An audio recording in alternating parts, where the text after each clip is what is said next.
Okay, see that the shiny stuff? That's the Spectra natural glass, which I've just done as a batch. Industrial art here.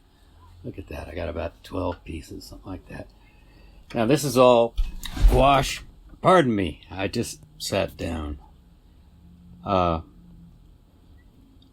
This is gouache on mostly MDF panel. I take that kind of shiny,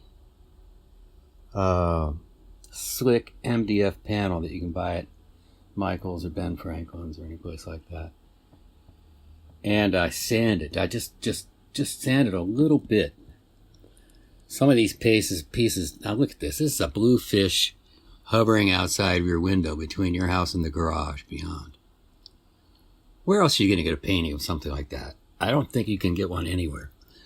Here's a couple of, now this is going back to themes, right? A couple of big, luscious pieces of fruit. I don't know what they are. Maybe they might be tomatoes. Who knows? The black vase, that's an introduction from somewhere else. Who knows where? And this one is particularly ominous. It's got both a knife and a pair of scissors. What is going on here? I will leave it to you. Buy it, and then you can, probe its mysteries. Blue vulture, or somewhat, yeah, it's a vulture, hanging out over the river in the flower district. What does the vulture think? How long do I have to wait? Something like that. But they're patient by nature. They simply must be. That's a loaf of bread. Now this, some people might leave this little teeny 5x5 painting and think there's something wrong with that loaf of bread. I can tell you the people that say that have never baked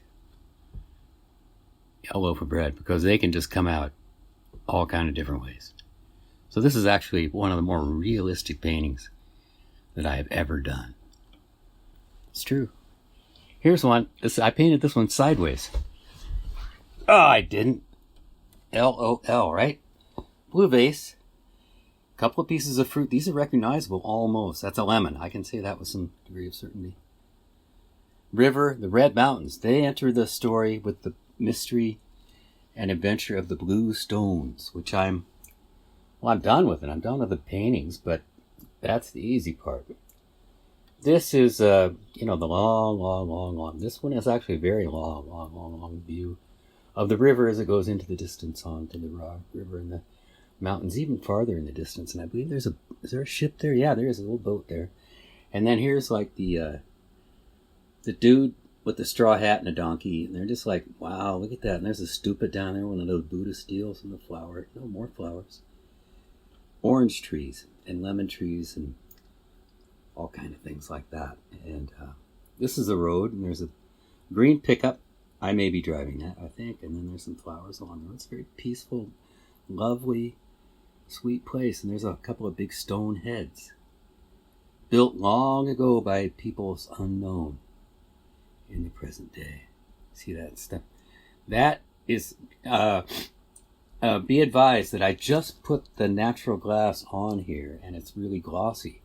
When it dries, I'll show you a piece, and it is not glossy. It gives a tiny, like a 7.5%, maybe 9.25% additional shine to the gouache, which is very flat as it begins, right? So it's not adding a lot of shine when it finally dries. House in the country, laundry on the line. I'm not careful, I'm going to end up in a place like that when I die, because I'll just be thinking, oh, wouldn't it be nice? This is one of my very favorite recent paintings.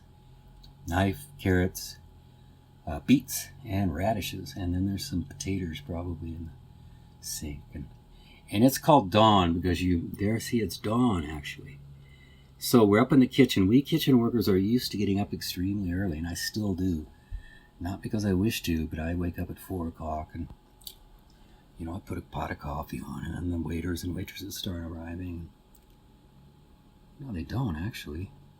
This is a scene from the new story of me and Ant. And Ant eventually, the whole gang comes in. It's Barry the vulture and Edith the dog and Tom the pig and Ant the ant and Doug the duck.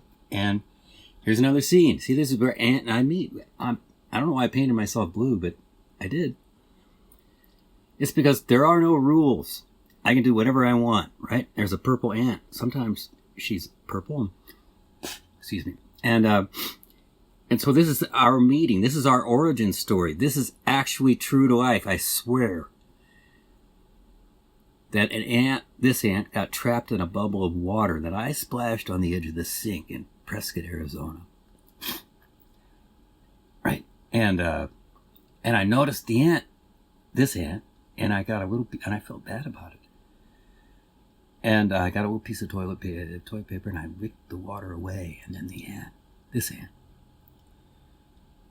carefully and slowly, with great gentleness and care, dried herself off. Wicking the water from her antennae with two of her legs or hands or arms or whatever they are. She's got 6 of them, right?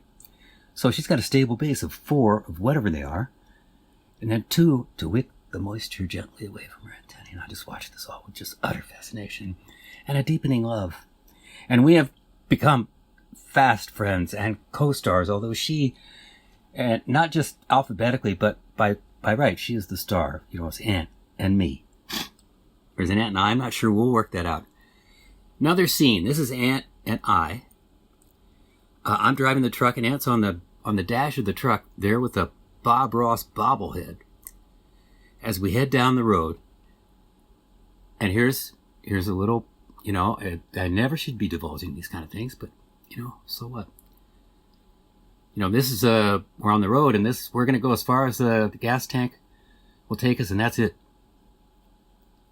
This is where we meet up later on with Barry and Edith, Tom and Doris, and a whole bunch of other characters. All right, so there's Ant, to scale, about 3.5 feet long here, coming into the hotel room there. All right, hang on just a second, and I'm going to get some of the dried version so I can show you in the same light so you get the idea. Okay, so as promised, see there's the shine, the gloss. It's getting less, even though as we speak.